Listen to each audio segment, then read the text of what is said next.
Grand Rising, everybody. Thank you for watching. I am Pastor KZ, and I am your host today on the All About Favor channel. Thank you again. I've been getting emails a whole lot this week. You've amped up the emails. Thank you so much. Now, I want to talk about let's continue our conversation about when you are under attack. That yesterday I got a lot of requests to continue talking about it today, so I shelved my show for today, and we're going to continue talking about when you are under attack.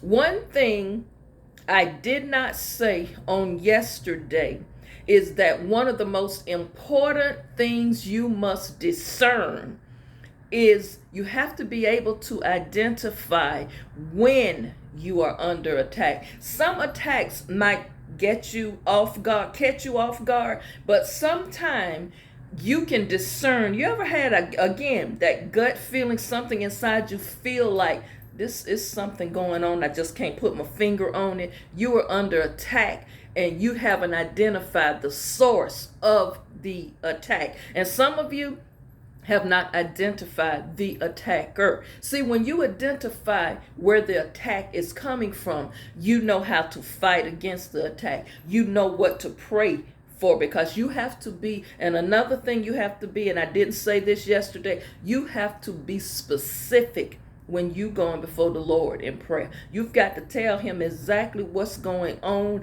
And as I said, be honest about it. Some of you don't want to deal with being honest. You want to make this something else when you know it's not that. So I stress specificity when you are praying.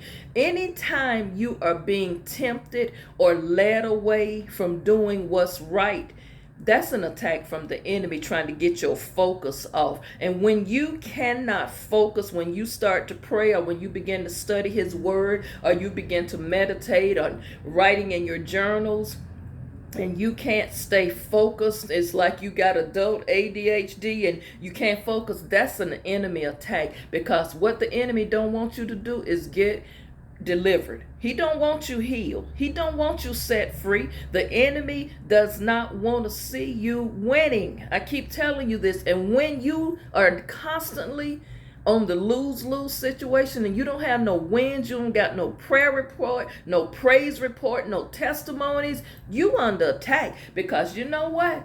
At some point, we all got a praise report. We got a testimony just when he wake us up in the morning. We just have to say, Lord, I thank you most high. But some people are constantly under attack. Ask yourself, why are you one of those people? You don't have no good reports. It's always something or someone attacking you. Now, you've got to step back and check yourself and see, what am I doing that's causing these attacks? And what can I do about it? Because sometimes you are your worst enemies. Also, when you begin to fall into the spirit of discouragement all the time and you can't dig yourself out of it, or you always depressed, that's a spirit that is attacking you. You are under attack. When you are feeling hopeless all the time and like there's just no end to this, it's never going to get better, you are under attack. Recognize that. When you distance yourself, when you just don't want to be bothered, you isolating yourself, understand this. You are under attack. Now, I know I'm missing some things. I know there's a lot of other different signs to warn you and alert you that you are under some type of attack. But the ones I mentioned were some of the ones that people gave me yesterday when I was reading their emails. Anger, bitterness, resentfulness. A lot of people were saying to me last night, they distance themselves, they isolate themselves. They don't want to be bothered. They don't want to be around people. They just want to be to themselves. That is a spirit, and that is an attack. So recognize attacks come in different forms. It's not always going to be someone attacking you. It might be something that you are overlooking that is attacking you. And I will say this, when you are gripped with depression and discouragement, you are under attack, and you got to fight that attack with spiritual warfare prayers. You can't just lay there and let this go on and on, because you are not living your life to the fullest, and you're not birthing anything. You're not on your way to your destiny when you can't get yourself out of bed and can't get moving and you can't focus. Now, sometimes you got to understand, you get the idea, and I say Thursdays today is the day I like to say it's Tell the Truth Thursday. It's time for us to get honest today. Okay, those of you who have not been willing to be honest and tell the truth about some things you're going through, some feelings that you have, and I know I got a few emails talking about unresolved grief. Y'all, grief is real. No, the funny thing about grief, no one can tell you how long to grieve. No one can dictate your emotion or your emotional state of when it's time to let that person rest in peace. No one can dictate that. Your emotions does, it just does funny things. And some people grieve longer, but the funny thing is that we don't put our finger on. And I heard this young lady, I was talking to her, and she said to me, she said, Keita, I lost my mother when I was 12 years old. And she said, that was the worst thing ever happened in my life, me and my sisters and brothers. And she said, but you know what? As I've gotten older, I realized that is the worst thing that has happened in my life. And she said, and from talking, she said, I go to a support group of people who lost their mothers, especially their mothers, at a very young age. And she said, you know what? The pain of losing your mother, it never leaves you. And she said, my mother's been gone since I was 12, and I'm in my 50s. And she said, Keita, some days it hurt just like it happened yesterday. She said, because my whole life changed. We had to be uprooted. We had to move out the house, move in with my grandmother, and then my grandmother passed away. And now, she said, by then I'm like 15 years old. So the two most important women in my life are gone, who were mother figures. And she said, so here my brothers and sisters and we are forced to go and live on our own like we're grown. And she said, for anybody, I tell them, grief is a difficult thing. And she said, sometimes you can't do it by yourself. And she said, I still have to sometimes go to counseling, because when my mom's birthday is coming up, she said, Keita, I find myself falling apart. She said, the week coming up to Mother's Day, it's like I become a whole different person. I can't get going, and I can't get from being stuck there. But I said to her, but sis, the good thing about it is that you recognize and you can discern and you have wisdom enough to know when something is off, and when those times, those anniversaries are coming up, you have awareness. You have self-awareness enough to know. And be honest, this is what's going on with me. A lot of people, they will not tell that truth. They will not be honest. And that, I shared that with you all because somebody is going through that right now.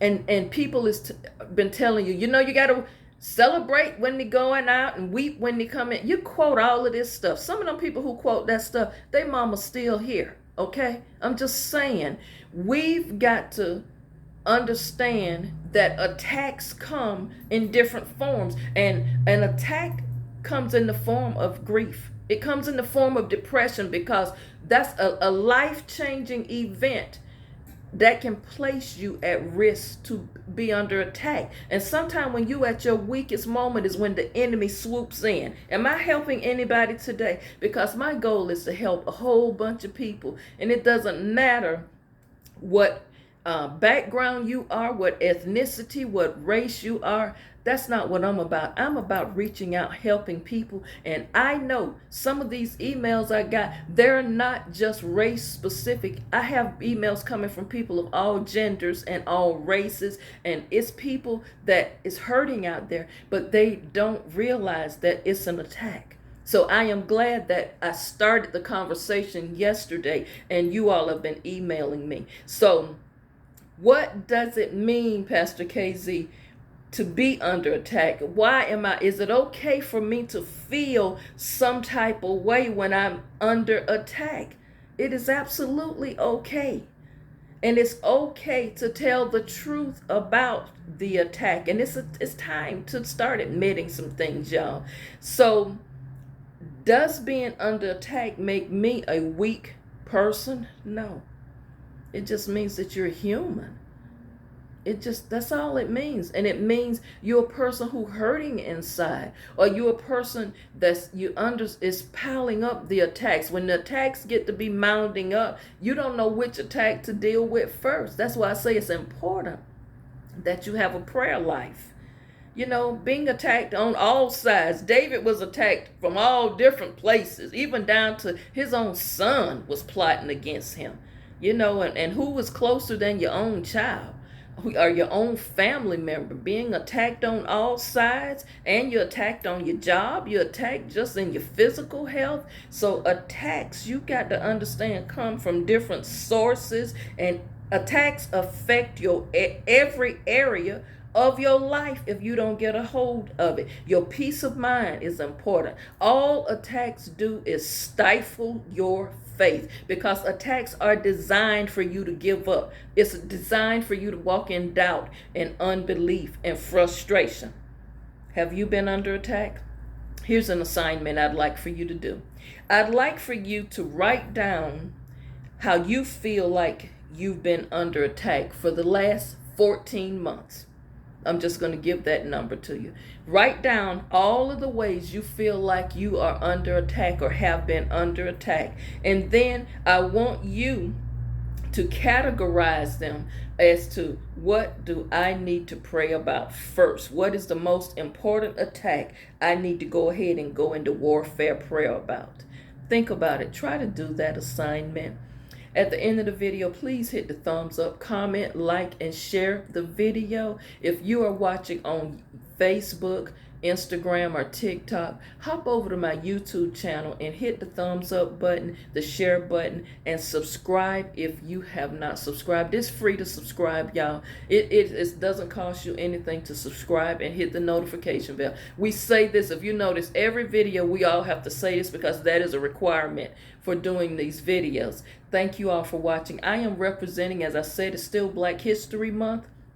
I am wearing Robert Nesta Marley, Bob Marley. Now, for those of you who wonder, well, why you a pastor got on Bob Marley? Because I like reggae music. There is gospel reggae also, but Bob Marley, he did a lot for the country of Jamaica. And to all of my Jamaican watchers and viewers and friends, I have some Jamaican friends, wagwan to you. And you know what?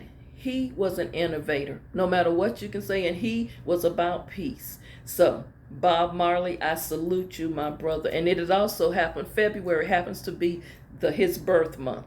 So for those of you who have enjoyed the video today, please tell somebody else about Pastor K. And remember, I'm just all about love and empowering people and inspiring you to think about things in your life, and for you to have a better quality of life no matter how much time you have left. It's all about self-care. Get focused, find your balance, and whatever you do, prioritize your peace. I'll see you back tomorrow.